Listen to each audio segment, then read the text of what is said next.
Hey everyone, my name is Chris Lambert. On this channel, we talk Kanye West, and today giving a little bit of an update about where we've been. You can see that videos, it was 2 minutes ago, 10 minutes ago, 2 months ago, which 2 months was a pretty big gap and the largest gap we had had in a couple of years. There was a break at the end of 2019 heading into 2020 that lasted a few months, but this was definitely the most significant time away. And part of that just is that we've been doing the podcast, Watching the Throne, since 2015 and have put out like a total of 500 some episodes and had essentially done 50 to 100 podcast episodes every year for 7 years, 6 years. So there was just a little bit of a build up to a burnout, especially after the intensity of July, August, September, just the rollout for Donda, followed then by the episodes on Donda, which, you know, if you just watch a YouTube channel, maybe you didn't watch or listen to our podcast episodes, but those things take a lot of work and they are what predated the YouTube channel. So it's like making this podcast that takes hours of effort in research and then recording and then doing the YouTube videos and then going from Donda right into Donda 2 and all of the build up for Donda 2 at the end of January, February into March. It was just nice to have a little bit of a break. Actually, the tipping point for me was the drama surrounding Ye going to see Top Gun Maverick with Monica Corrigan. So there wasn't much going on, which usually we cover like music stuff or news or album rollout stuff. Usually some things that are a little above just idle gossip, though we have, of course, I can imagine there's people watching now that are like, hey, you're not above doing content on idle gossip, which yes, I agree.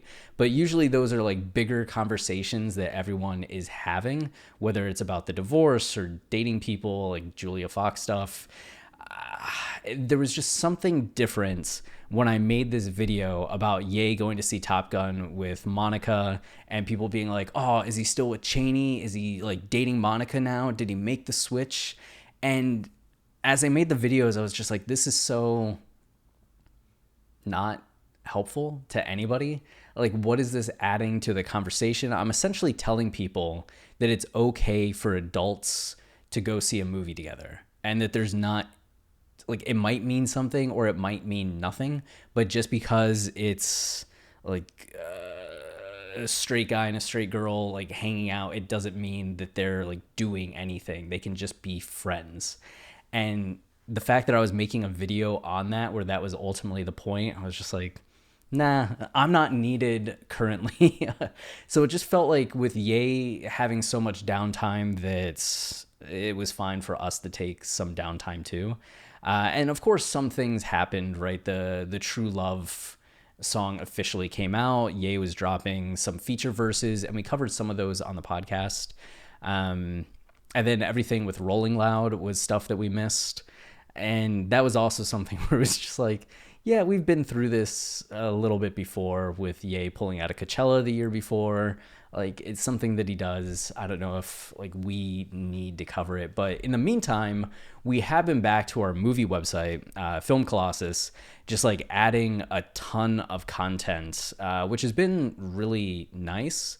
I don't know if people know this, but the podcast, Watching the Throne, Kanye podcast, started as a side project. Like, Film Colossus was the main thing Travis and I were working on. I started an initial version of a site just for me in 2011 called Modigliani Movie Inquiries, which was not a good name. And I went to Sundance and was talking to people, and they'd be like, oh, you're a film like critic. Like, what's your website? Maybe I've heard of it. Be like, Modigliani Movie Inquiries. They did not like that. Did not go well. And the next year, Travis and I like met, started talking, and decided to partner up because we had similar sensibilities and goals and worked well together. And we came up with the name Film Colossus as the first programmable computer, meaning that people could actually like program things on it rather than the computer being static. Was called the Colossus computer. And we figured that a lot of film criticism was very,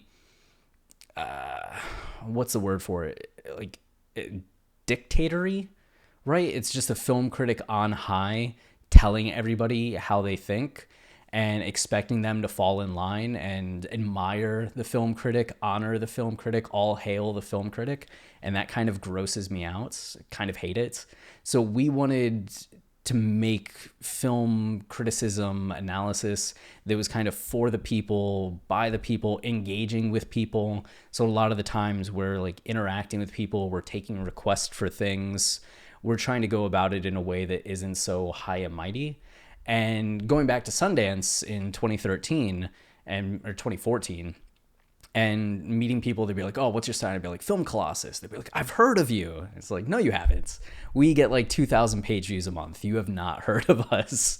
But you could tell that the name had some power. So with how popular the Kanye podcast ended up getting in 2016 and 2017, we kind of started shifting to that more full time rather than the movie website. So we were just doing intermittent stuff, adding content to the website, but it might be something where we added 2 to 3 articles a year for a few years in that span.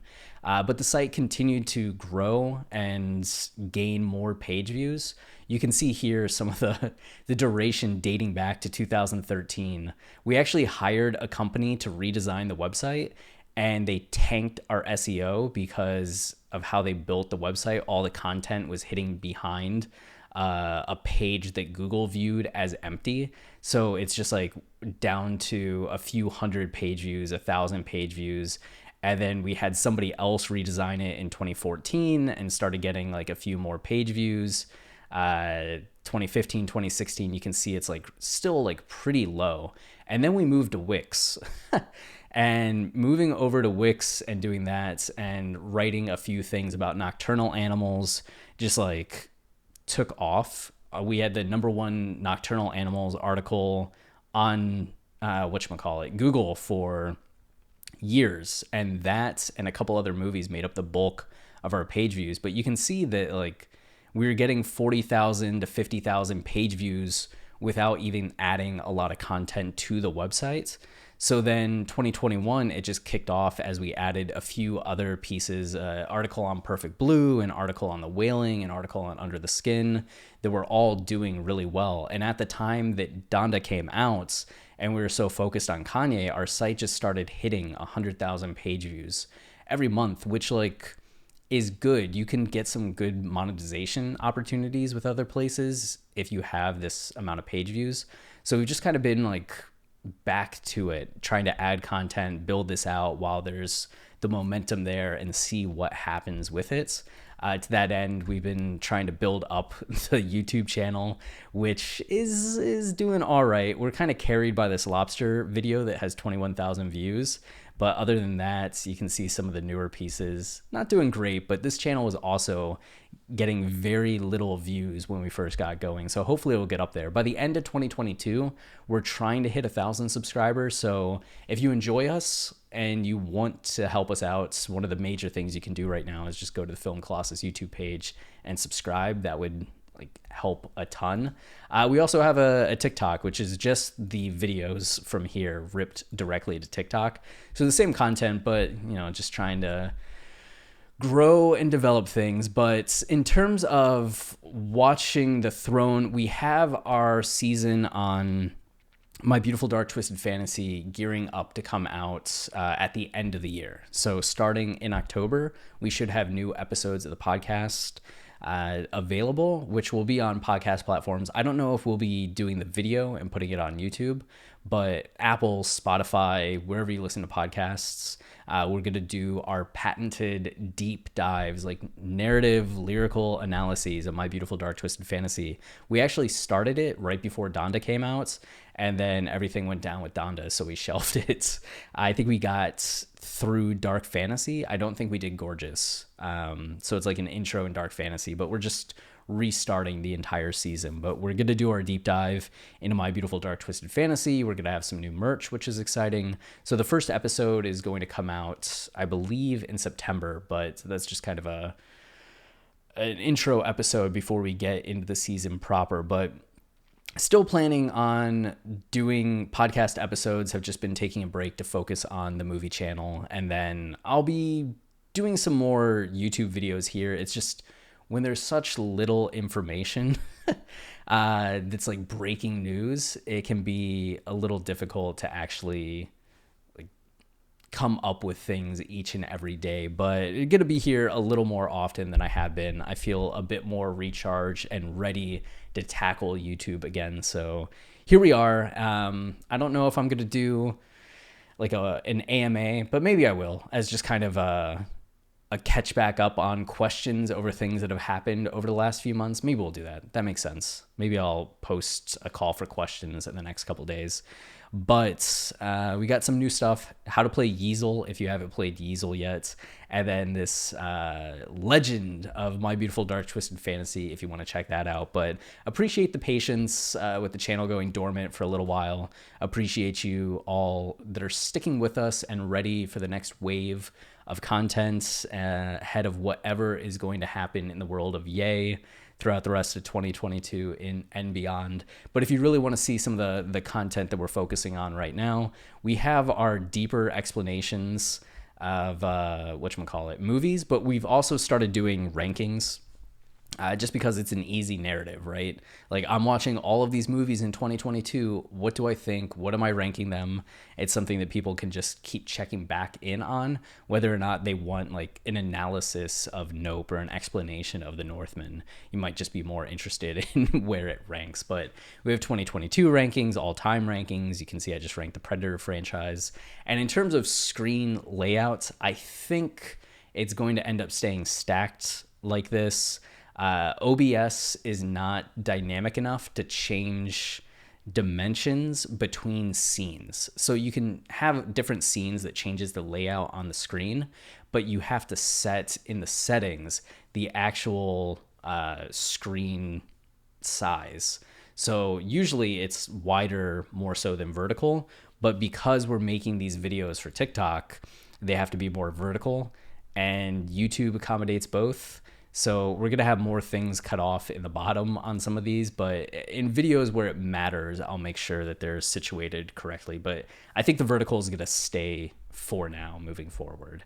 But we'll be back with some more content soon, and I'll make a call for questions for an AMA just to get some of the questions that you may have over the last couple months answered, So that's it for this video. Until next time, stay wavy and keep it loopy. Cheers.